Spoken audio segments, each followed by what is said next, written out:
집에서 인도하여내 내 하나님 여호와이라. 아멘. 네, 오늘은 유치부 그리고 초등부, 중고등부 다 같이 예배를 함께 드리는 교육부서 연합 예배예요. 우리 친구들 오고 가면서 형, 누나, 동생, 언니, 오빠 뭐 얼굴은 봤지만 이렇게 한 자리에서 모여서 예배 드리는 게 굉장히 오랜만이긴 한데 그래서 지금 이 시간에 잠깐 우리 초등부면 유치부랑 중고등부, 유치부면은 초등부랑 중고등부, 중고등부면 초등부랑 유치부 이렇게 2명 이상 인사 잠깐 하도록 할게요. 인사할게요.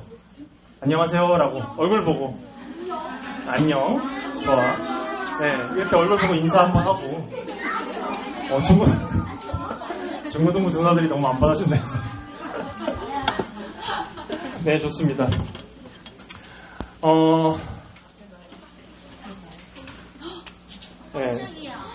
작년에 연합 예배 했던 사진. 좋아요. 오늘 사실 우리가 살펴볼 본문은 굉장히 중요해요. 어떤 면에 있어서는 십계명보다도 더 중요해요. 근데 많은 분들이 그 중요성에 비해서 이 십계명 서문, 10마디 말씀 서문에 대해서 잘 모르고 있는 것 같아서 이 서문을 충실히 잘 알아야지 우리가 십계명을 지킬 수 있는 동력과 힘이 생기거든요. 그래서 오늘은 우리 지금 유치부는 십계명 벌써 지나갔죠. 우리 초등부는 이제 지나가고 있고 중고등부는 알고 있겠죠. 예전에 많이 들어서 십계명에. 그래서 오늘은 그 십계명의 서문에 대해서 좀 준비를 해봤습니다. 일단은 여기서 제가 한 가지 설명을 드리면 저희가 예배 때 퀴즈를 간단 중간중간씩 내요. 근데 그 퀴즈를 맞추면 아까 우리 친구들이 봤던 것처럼 제가 마이쮸나 새콤달콤을 선물로 줍니다. 그래서 첫 번째 퀴즈가 나와요. 첫 번째 퀴즈. 벌써. 혹시 우리 친구들 가운데 오늘 본문에서 좀 이상한 부분 있지 않나요? 예, 여기 주보 이상하게 써있어요. 질도져 있어요. 오늘 본문에서 이상한 부분. 내용적으로. 혹시 알겠어요? 너무 익숙해가지고 우리 친구들이 오히려 이상한 부분을 찾지 못하나? 너무 이상해서 못 찾는 거 아닌가요? 주보가 아니 주보 말고 말씀. 오늘 본문에서 뭔가 이상한 거 못 찾겠어요? 서로. 말씀으로 말씀하세요? 오, 지훈이 약간 정답에 가까워지고 있는데? 제가 말했는데요? 1절에 힌트가 있어요. 1절. 말씀으로 말씀하여 이르시되. 그게 어떻게 이상해, 지훈아? 하나님이 모든 말씀을 지훈이 맞췄으니까 지훈 정답. 뭐 먹으면? 아니 하나만. 부르면서. 네, 제가 있어. 왜요? 제가 말했는데요? 네, 그냥 간단하게, 정말 간단하게 하나님이 이 모든 말씀으로 말씀하여 이르시되가 아니라 그냥 하나님이 이 모든 걸 말씀하셨다 라고 해도 되는데 하나님께서 이 모든 말씀으로 말씀하여 이르시되라고 하면서 말씀하셨다 이렇게 얘기하고 있어요. 굉장히 이상하지 않나요? 우리나라 문법에서 보면? 네, 너무 이상해요. 맞아요, 너무 이상하지. 근데 여러분도 혹시 아는지 모르겠는데 이 구약 성경이랑 신약 성경이 파피루스라는 종이에 쓰여져 있는데 이 파피루스라는 종이가 너무 비쌌어요. 너무 비싸가지고 심지어 이때는 띄어쓰기도 없었어요. 그래서 글을 읽는다고 할 정도면은 성경을 읽는다고 할 정도면 굉장한 지식인이었거든요. 왜냐하면 그 단어 자체를 다 알아야 되기 때문에. 띄어쓰기도 없는데 이렇게 비쌌는데 말씀하여 이렇게 했어요. 이상하죠. 완전 이상해요. 맞아요. 완전 네, 저도 너무 이상했어요. 근데 이거에 대한 힌트를 우리는 성경에서 또 찾을 수가 있습니다. 뭐냐면 바로 19절에 보면 첫 번째 힌트가 나와요. 첫 번째 힌트는 뭐냐면 우리 같이 한번 읽어볼까요? 시작. 예수께서 있으시되 당신이 우리에게 말씀하소서 우리가 들으리이다. 하나님이 우리에게 말씀하지 말게 하소서 우리가 죽을까 하나이다. 그동안 이스라엘 백성들은 모세를 통해서 하나님의 말씀을 들었어요. 근데 이 십계명이 너무나 중요하니까 하나님께서 이스라엘 백성들에게 직접 모세를 통하지 않고 직접 말씀하셨거든요. 오늘 우리 선생님들 같은 경우는 일부 예배를 들으셨겠지만 일부 예배에 목사님도 말씀하셨지만 백성들은 하나님을 직접 만나면 죽는다는 인식이 있었어요. 왜냐하면 자신들이 죄인이기 때문에 죄인들은 하나님을 만나면 죽는다는 그 인식이 있었기 때문에 무서웠어요. 근데 이스라엘 백성들은 그러면 과연 어떻게 하나님의 말씀을 들을 수 있었을까요? 어떻게 하나님의 말씀을 들을 수 있을까요? 하나님께서는 육체를 가지시지도 않고 하나님께서는 영이시기 때문에 우리 사람의 목처럼 이런 발성기관이라는 게 하나님께서 없으시잖아요. 영이기 때문에.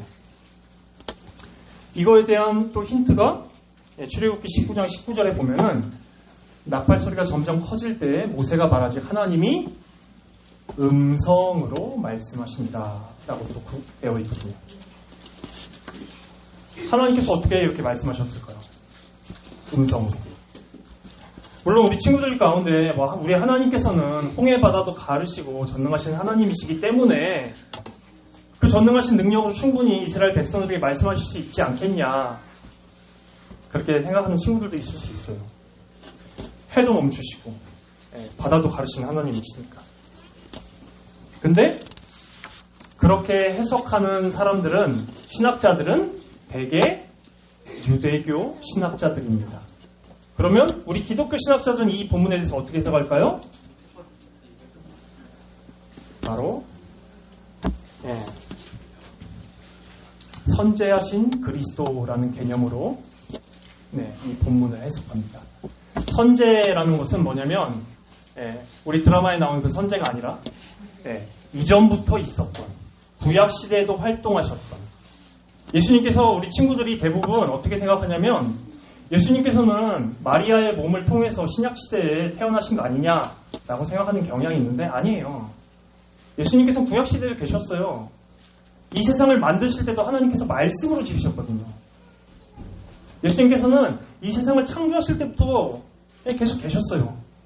그래서 구약시대에 활동하셨던 성육신하시기 이전의 예수님을 바로 선제하신 그리스도라는 표현으로 얘기합니다.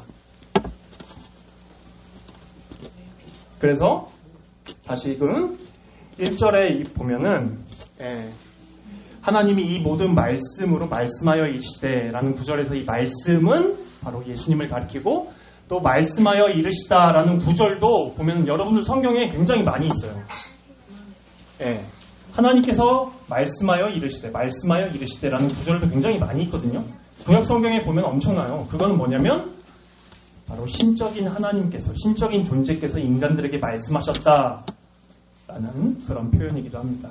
그래서 하나님이 이 모든 말씀으로 말씀하여 이르시되라는 것은 우리 밑에 같이 한번 읽어볼까요? 시작. 선제하신 예수님께서 직접 음성으로 이스라엘 백성들에게 말씀하셨다라는 것을 바로 모세는 1절에서 말하고 있는 겁니다. 1절의 핵심은 여기에요. 선제하신 그리스도께서 직접 음성으로 이스라엘 백성들에게 말씀하셨다. 예수님도 하나님이세요. 자, 이제 2절 한번 우리 살펴볼 건데 우리 같이 한번 읽어볼까요? 시작. 나는 너를 애굽 땅 종 되었던 집에서 인도하여 낸 내 하나님 여호와니라. 우리는 이 2절을 살펴볼 때 그냥 단순하게 이렇게 생각합니다. 이스라엘 백성들이 애굽에 있을 때, 이집트에 있을 때 너무 힘들고 고생했기 때문에 하나님께서 그들을 구원하셨다. 가나안 땅으로 가게 하셨다. 이 정도로만 인식을 해요. 근데 그렇게만 인식을 하면은 오늘 본문 안에 담겨져 있는 굉장히 풍성한 복음을 우리는 놓칠 수가 있습니다. 여기서 2절에서 말씀하는 것은 바로 뭐냐면 하나님께서 이스라엘 백성들을 구원하셨다입니다. 내가 너희를 구원하였다. 이게 2절의 핵심이에요. 그러면 우리 친구들 이제 구원이란 과연 무엇일까에 대해서 좀 생각을 해봐야겠죠. 구원. 죽었다 살아나는 것? 죽었다 살아나는 것이 구원이다. 혹은 또 구원을 또 다르게 생각하는 친구. 구원은 구원입니다. 응? 구원은 구원이야? 오케이, 그러면 알았어. 퀴즈. 구원. 구원은 어떻게 생각해요? 구원. 구원이 뭐예요? 우리 친구들 교회 다니면서 구원이라는 말 무지하게 나와 있을 텐데. 살았어. 죽었다 하나님하고 다시 살아나요. 죽었다가. 죽었다 살아나는 건 부활. 지금. 하나님의 은혜? 하나님의 은혜. 은혜 아니야? 우리의 말. 아인이 손을 놓죠. 구원 뭐야? 하나님을 다 받는 거요. 네. 우리 하나님이 주시는 은혜. 비슷하긴 한데 조금 더 구체적으로. 아니. 죽을 수밖에 없는 우리를 살려주신 거? 아니 왜 계속 살려주시는 게 나오는 제일 그래도 아인이가 좀 분석을 하는 것 같아요.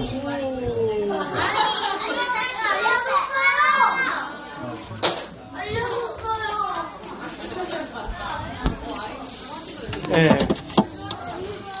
구원은 잠시만요. 구원은 우리 친구들이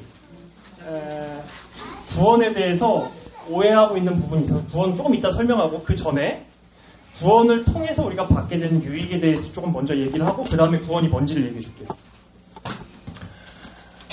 우리가 구원을 받으면 가장 좋은 게 뭐예요? 어디서? 살아나요? 천국. 맞아요. 구원받으면 뭐가 제일 좋아요? 구원받은 백성이? 하나님을 만날 수 있는 거. 오. 이거는 하나 보겠는데? 아니 천국에 들어갈 수 있어요. 멋있어.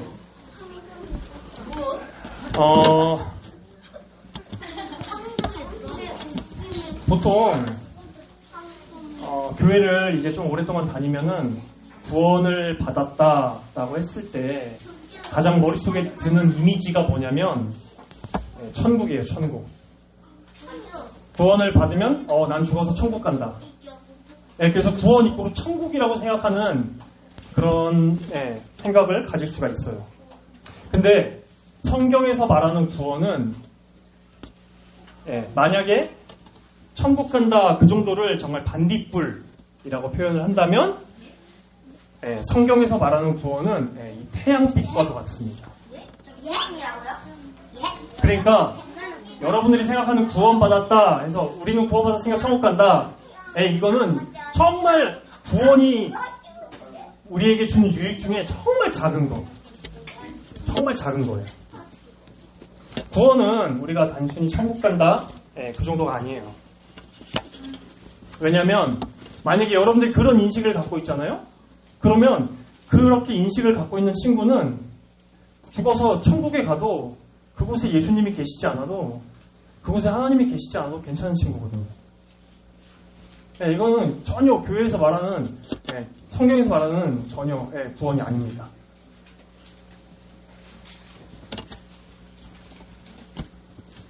구원은 성경에서 말하는 구원은 무엇이냐면 성경에서 말하는 구원은 하나님 그분 자체를 우리에게 주시는 거예요. 우리는 하나님을 갖게 되는 거예요. 구원을 받으면. 하나님을 선물로 받습니다. 그게 성경에서 말하는 구원이에요. 성령 하나님을 받죠, 우리가. 성령 하나님을 통해서 그 교통의 영이신 성령 하나님께서 우리를 그리스도께로 또한 그리스도께서는 길이시기 때문에 성부 하나님께로 그래서 우리는 삼위 하나님과 교제를 하는 거예요. 구원은 천국은 그냥 하나님과 영원히 같이 있는 장소일 뿐이지 그게 우리의 최종적인 목적 혹은 최종적인 선물이 될 수가 없어요. 천국은. 구원은 다시 한번 구원은 하나님 그분 자체를 우리가 선물로 받는 겁니다. 네, 천국 간다가 아니에요. 하나님께서 이스라엘 백성들을 구원하실 때 10가지 재앙으로 애굽을 혼내셨어요. 근데 여기서 중요한 게 사람들이 이 기적에만 초점을 맞추는데 기적이 아니라 우리가 초점 맞춰야 되는 거 아니야? 이스라엘 위해서 싸워주신 강한 하나님, 능력의 하나님. 우린 거기에 초점을 맞춰야 되고 또한 광야에서 이스라엘 백성들이 40년을 보낼 때 주신 만나와 메추리를 우리는 집중을 하는데 그게 아니라 사랑하시는 아버지께서 자녀를 돌보시고 먹이셨다는 거에 포커스를 맞춰야 되고 또 낮에는 구름 기둥으로 시원한 에어컨 바람을 계속 보내주시고 밤에는 불 기둥 따뜻한 히터 바람을 계속 보내주시고 그렇게 이스라엘을 돌보신 그 하나님을 봐야 되는 거예요. 이런 기적들이 아니라. 그때일까요? 하나님께서는 성막을 만들어 주셔가지고 성막을 만들라고 우리에게 명령을 주셨거든요. 그 성막을 만들면 하나님이 좋을까요? 그 조그마한 그 성막이? 당연히 우리가 좋죠. 맞아요. 당연히 우리가 좋아요. 하나님께서 우리와 함께 계시는 거니까. 우리가 좋죠. 하나님. 때로는 이스라엘 백성들이 잘못된 길을 갈 때 자녀를 사랑하는 아버지로서 혼내기도 하시지만 그럼에도 불구하고 하나님께서 우리를 사랑하셔서 다시금 돌아오게 우리를 다독여 주시고 삶을 인도해 주십니다. 즉 이스라엘 백성들이 애굽에서 나와서 가나안 땅에 들어가기까지 그 모든 과정 가운데 하나님께서 필요한 모든 것을 다 공급해 주시고 교제해 주시고 만나 주시고 하셨죠. 이게 바로 하나님 그분 자신을 우리에게 주셨다라는 의미이기도 합니다. 우리 친구들은 잘 모르지만 우리 부모님들은 우리 친구들을 너무 사랑해서 부모님이 가진 모든 것들을 우리 친구한테 아낌없이 주려고 해요. 그러면 결국 부모님이 여러분들에게 어떤 뭐 돈이나 물질이나 여러분이 필요한 이런 걸 채워주는 게 아니라 부모님 자신을 여러분들에게 주는 것입니다. 하나님께서도 우리를 너무나 사랑하시기 때문에 천국이라는 그 조그만 것에 우리가 집중하는 것이 아니라 하나님 자신을 우리에게 주셨죠. 하나님 자신을 우리에게 주셔서 우리가 하나님의 자녀로 입양되고 예수 그리스도의 신부로 영원히 함께 하나님을 찬양하고 예배하고 사는 것이 바로 성경에서 말하는 구원받았다라는 말의 의미입니다. 네, 오늘 설교의 결론입니다. 1절에서 바로 모세는 하나님이 모든 말씀으로 말씀하여 계시되라는 것을 통해서 선지하신 예수님께서 음성으로 직접 말씀하셨다라는 것을 보여주고 2절에서는 내가 너를 구원하였다. 내가 내 자신을 너에게 주었다라는 것을 2절에서 말씀하고 계십니다. 네, 오늘 설교의 복음입니다. 우리 친구들 이 앞에 부분은 다 잊어버려도 돼요. 여기서부터는 들어야 돼요. 여기서부터 진짜 중요한 내용입니다. 서문 이후에 이 서문을 예수님께서 말씀하셨죠. 10계명 서문을 1절과 2절을. 이 서문 이후에 이제 3절부터는 예수님께서 10계명에 대해서 말씀을 해주세요. 그런데 우리는 그 10계명을 들을 때 어떻게 생각을 하냐면 우리가 죄인이기 때문에 어떻게 받아들이면 그 10계명을 마치 그 10계명을 지켜야 그 말씀에 순종해야 그것에 따라야 내가 하나님의 사랑을 받을 수 있을 거다 라고 그렇게 생각을 해요. 근데 아니에요. 우리가 하나님 예수님께서 말씀해 주신 그 10계명을 온전히 다 지킬 수 있었다면 예수님께서 이 땅 가운데 오시지 않아도 됐을 거예요. 우리는 그 사랑을 다 지켜야 하나님의 사랑을 누릴 수 있다고 하지만 받는다고 하지만 우리가 십계명을 지켜야 되는 이유는 바로 십계명을 우리가 지킴으로써 하나님께서 우리를 사랑하시는 그 사랑을 우리가 삶 속에서 경험합니다.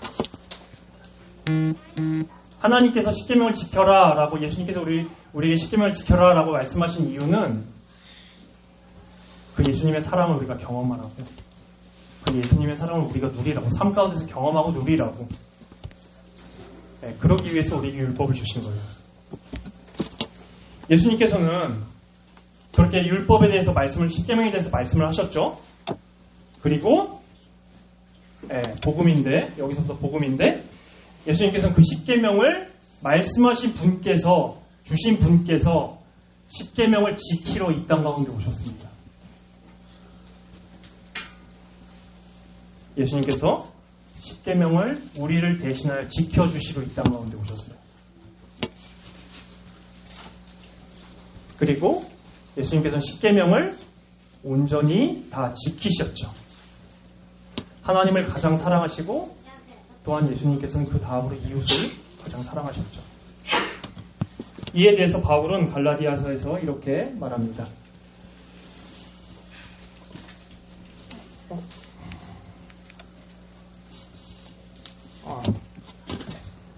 때가 참에 하나님이 그 아들을 보내사 여자에게서 나게 하시고 율법 아래에 나게 하신 것은 율법 아래에 있는 자들을 속량하시고 우리로 아들의 명분을 얻게 하려 하십니다.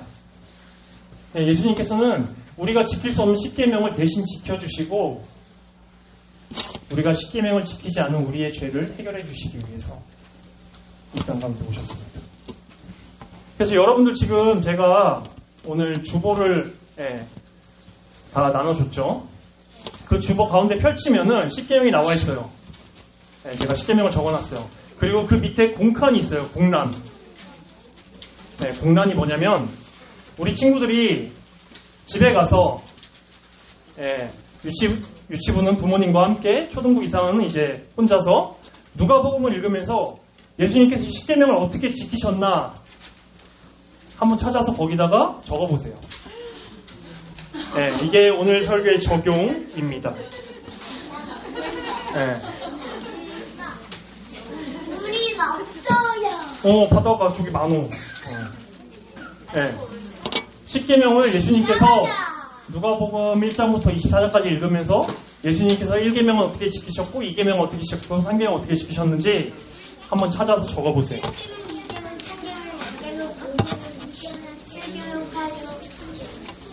우리 친구들이 10계명을 볼 때 우리가 10계명을 볼 때 무엇을 봐야 되냐면 진짜 우리 힘으로는 절대 10계명을 지킬 수 없구나. 우리가 노력해서 우리가 수고해서 10계명을 절대 지킬 수 없구나. 그래서 하나님의 자녀를 우리 힘으로 될 수 없구나 라는 것을 느낄 때 바로 10계명의 본래의 의미가 드러납니다. 우리는 10계명을 보면서 내가 늘 10계명을 어기고 살아가고 있구나 라는 것을 보여주죠. 그렇기 때문에 근데 거기서 그치면 안 돼요. 절대로 내가 10계명을 다 지키지 못하는 죄인이구나 라고 거기서 그치면 안 되고 더 나아가서 그리스도의 십자가를 바라봐야 돼요. 내가 10계명을 지키지 못한 내 죄값을 예수님께서 대신 그 값을 치르셨구나. 예수님께서 대신 죄값을 치러주셨구나 라는 것을 바라봐야 되고, 그럼으로써 오히려 10계명은 예수님의 십자가를 더 찬란하게 빛나게 합니다. 또한 그분께서 우리가 지킬 수 없는 10계명을 다 지켜주신 그분의 의로움을 우리에게 주신 것을 감사하게 되죠. 10계명의 핵심 역할이 여기에 있어요.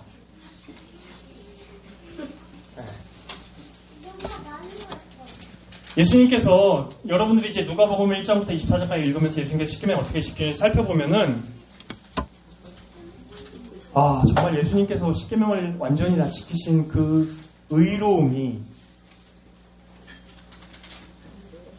진짜 너무나 아름답구나.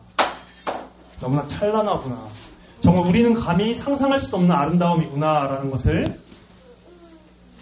여러분 경험하길 진짜 소망합니다. 오늘 복음은 바로 이것이에요. 십계명을 말씀해 주신 예수님께서 오히려 십계명 아래로 오셔서 우리를 대신해서 십계명을 지켜주신 의로움을 우리에게 값없이 주셨고, 또한 우리가 십계명을 지키면서 살아가지 못한 우리의 죄를 예수님께서는 십자가에서 대신 치러주셨다. 이게 오늘 설교의 복음이면서 제가 여러분들에게 말하고 싶은 메시지입니다. 그리스도께로 오세요. 수고하고 무거운 짐진 자들아 다 내게로 오라. 내가 너희를 쉬게 하리라. 그리스도 안에서 그리스도께서 이루신 이 위대한 복음을 감사하고 기뻐하고 찬양하는 우리 시민교회 교육부서가 되기를 간절히 소망합니다.